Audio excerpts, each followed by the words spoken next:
Hello everyone, I'm Fiona. In today's video, I will show you how to install the roll for the EPS cutting line. First, start by installing an unpowered conveyor roller.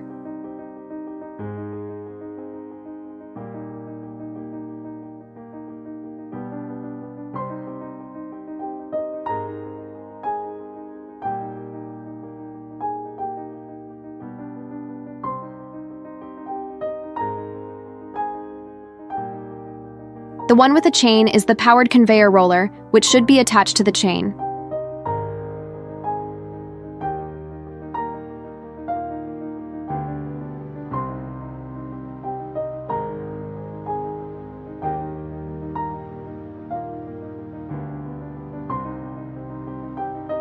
During the testing process before the EPS cutting line leaves the factory, we will not install all the conveyor rollers but instead install them at intervals. Therefore, we have recorded this video for reference to show it to our customers. Now please watch the complete installation process of the conveyor roller.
For more information about the EPS machine and EPS mold, please contact us by email or mobile phone.